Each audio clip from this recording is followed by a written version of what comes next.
Hello बच्चों, welcome to our YouTube channel career planet. My self Surendra Gurwani. Physics की worksheet में magnetic effects of current last हमने किया था, तो आज हम स्टार्ट कर रहे हैं मैग्नेटिज्म। ये मैग्नेटिक इफेक्ट्स ऑफ करंट के बाद वाला चैप्टर है और ये चैप्टर आपका 3 मार्क्स का है। 3 मार्क्स का चैप्टर है, तो 2 ही वर्कशीट है इसकी, बहुत जल्दी हो जाएगी इजीली। देखो स्टार्ट करते हैं। क्वेश्चन नंबर 1 देखो, if the distance between two magnetic poles of unit magnetic strength is 1 metre then force between them will be. तो फोर्स निकालना है। मैग्नेटिक पोल स्ट्रेंथ कितनी दे रखी है आपको? यूनिट पोल स्ट्रेंथ आपकी 1 है और डिस्टेंस भी आपकी 1 है, तो आपको पता है इनके बीच में फोर्स क्या लगेगा। फोर्स का फॉर्मूला जैसा कि आपको पता है, बिटवीन टू पोल्स फोर्स लगता है, कांस्टेंट होता है इसमें μ0/4π और m1 pole strength first, pole strength second, m1 m2/r²। ये फॉर्मूला होता है मैग्नेटिक फोर्स का। Magnetic force between two poles, just like electric force होता है, कूलम फोर्स होता है between two charges, constant k q1 q2/r², वैसे ये कांस्टेंट μ0/4π m1 m2/r²। तो कूलम्स कांस्टेंट में आता है 1/4πε0, यहाँ पे आएगा μ0/4π। जैसा कि आपको पता है म्यू मैग्नेटिक परमिटिविटी है एयर की या फ्री स्पेस की, ε0 होता है इलेक्ट्रिक परमिटिविटी। इलेक्ट्रिक परमिटिविटी और मैग्नेटिक परमिटिविटी एक दूसरे के इन्वर्स होते हैं, ठीक है। तो 1/4πε0 की जगह 1/4πε0 की जगह यहाँ पर 1/μ0 इन्वर्स होता है, इसलिए μ0 यहाँ पर ऊपर लिखा जाता है, ठीक है। तो ये फॉर्मूला आपको पता है मैग्नेटिक फोर्स का पहला फॉर्मूला। सो ये फोर्स आपको निकालना है, तो μ0 की वैल्यू, μ0 कांस्टेंट है, वैल्यू होती है 4π × 10⁻⁷। पोल स्ट्रेंथ यूनिट है तो 1 × 1/4π और डिस्टेंस भी कितनी है 1 मीटर, तो यहाँ गया 1 का स्क्वायर 1 होगा, तो 4π से 4π कैंसिल, बाकी सब 1 है। फोर्स की वैल्यू आ गई 10⁻⁷ न्यूटन। तो करेक्ट ऑप्शन होगा इसका 10⁻⁷ newton, C option, right. Now next देखो अगला क्वेश्चन मैग्नेटिज्म का। Magnetic susceptibility of super conductor, जो सुपर कंडक्टर्स होते हैं उनकी मैग्नेटिक ससेप्टिबिलिटी होती है -1, ठीक है। Then magnetic susceptibility again of free space, तो फ्री स्पेस को मैग्नेटाइज नहीं किया जा सकता, इसलिए उसकी मैग्नेटिक परमिबिलिटी या मैग्नेटिक ससेप्टिबिलिटी होती है 0। मैग्नेटिक ससेप्टिबिलिटी एक क्वांटिटी है जो बताती है इजीनेस ऑफ मैग्नेटाइजेशन। जो मटेरियल इजीली मैग्नेटाइज हो जाता है उसकी ससेप्टिबिलिटी उतनी ज़्यादा होती है, ठीक है। नाउ नेक्स्ट देखो, unit of magnetic moment. Magnetic moment का यूनिट आपसे पूछा है, तो मैग्नेटिक मोमेंट की यूनिट क्या होती है? मैग्नेटिक मोमेंट होगा pole strength into effective length. Pole strength की यूनिट होती है एम्पियर मीटर और लेंथ की भी यूनिट क्या होती है? मीटर।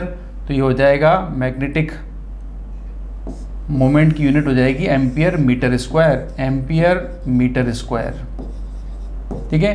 तो ऑप्शन आएगा इसका D, ampere metre square. Then पूछा है वेबर इनटू एम्पियर पर metre is equals to.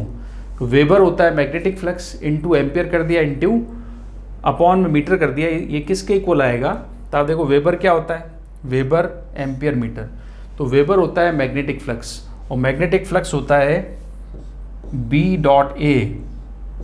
Weber की जगह लिखेंगे BA into ampere into metre, ये यूनिट लिखी है। वेबर के लिए आपको पता है मैग्नेटिक फील्ड इंटू एरिया होता है। तो मैग्नेटिक फील्ड क्या होता है? फोर्स पर यूनिट पोल और एरिया, ये ए क्या है? एरिया है, ठीक है, into ampere into metre upon metre, ठीक है। तो यहाँ पर ये वैल्यू आ गई। और फोर्स अपॉन एम क्या है? पोल स्ट्रेंथ है, पोल स्ट्रेंथ। तो पोल स्ट्रेंथ की यूनिट आपको पता है, देखो फोर्स अपॉन एम क्या है? पोल स्ट्रेंथ है। पोल स्ट्रेंथ की यूनिट होती है एम्पियर मीटर, तो यहाँ पे लिख देता हूँ, देखो एम्पियर इंटू मीटर, राइट। फिर ये एरिया है, तो एरिया की यूनिट क्या होगी? एरिया की यूनिट होती है मीटर स्क्वायर, राइट। फिर यहाँ पर दिया हुआ अगेन एम्पियर मीटर, तो ये लिख दिया एम्पियर अपॉन मीटर, ठीक है। तो ध्यान से देखोगे तो एम्पियर से एम्पियर कैंसिल, मीटर स्क्वायर हो गया, मीटर स्क्वायर कैंसिल, बचेगा क्या? केवल F। और फोर्स की यूनिट क्या होती है? न्यूटन, न्यूटन को हम शॉर्ट में लिखते हैं एन। तो इसका करेक्ट ऑप्शन होगा weber into ampere metre, correct option है बी। यहाँ पर यूनिट को मैच पूछा है कि ये यूनिट किसके इक्वल आएगी, तो हमने निकाला है किसके इक्वल आएगी, न्यूटन के इक्वल आएगी। ठीक है, तो यूनिट का भी इस तरह से क्वेश्चन बन जाता है। नेक्स्ट देखो, in which of the following the magnetic field does not interplay with. तो मैग्नेटिक फील्ड किससे रिलेटेड नहीं है, यहाँ पर magnet, accelerated magnet, dynamic charge, dynamic मतलब मूविंग चार्ज है, मतलब करंट है, तो ये सब तो मैग्नेटिक फील्ड से इंटरेक्ट होते हैं। बट एक होता है स्टैटिक चार्ज, तो स्टैटिक चार्ज क्या करता है, ओनली इलेक्ट्रिक फील्ड प्रोड्यूस करता है, इसका मैग्नेटिक फील्ड से कोई रिलेशन नहीं है। ठीक है, तो ये है इसका option C, static charge. Now next देखो, a natural magnet is an iron ore called. तो नेचुरल मैग्नेट जो मिलता है अर्थ में, अर्थ से मिलने वाला जो नेचुरल मैग्नेट है, इसको हम क्या बोलते हैं, नेचुरल मैग्नेट जो अर्थ से मिलता है, इसको आपको पता है इसको हम क्या बोलते हैं, मैग्नेटाइट। आपने पढ़ा है, मैग्नेटाइट बोलते हैं, मैग्नेटाइट हो गया। ठीक है, the natural magnet in an iron is called magnetite.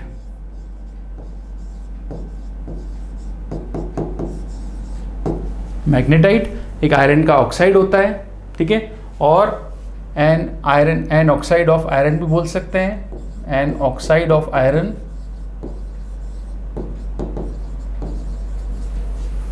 Magnetite is an oxide of iron, an oxide of iron बोलते हैं इसको, और इसको साथ में बोल सकते हैं आइडोस्टोन।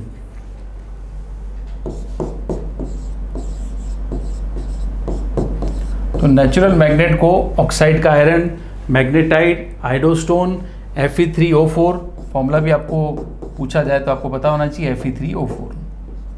ठीक है, ये सब नेचुरल मैग्नेट है जो अर्थ से मिलता है हमें। नेक्स्ट देखो, the space around a magnet with in which its influence can be experience is called. The space around a magnet in which its influence can be experience is called. तो space around the magnet क्या होगा, ठीक है, तो charge के आसपास का surrounding space क्या कहलाता है, इलेक्ट्रिक फील्ड। वैसे मैग्नेट के आसपास का सराउंडिंग स्पेस क्या कहलाएगा, magnetic field, magnetic field, right. So it's called magnetic field. ठीक, मैग्नेटिक फील्ड होता है surrounding area, affected area. Next देखो, the temperature above which a ferromagnetic substance becomes paramagnetic.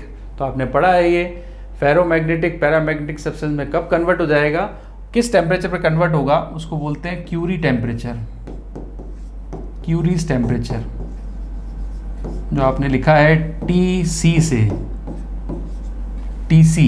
ठीक है, और कहाँ पढ़ा है मैं आपको बता दूं, देखो ये है magnetic susceptibility equals to Curie's constant T minus TC।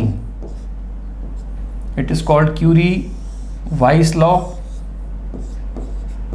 Curie Weiss law for ferromagnetic substance.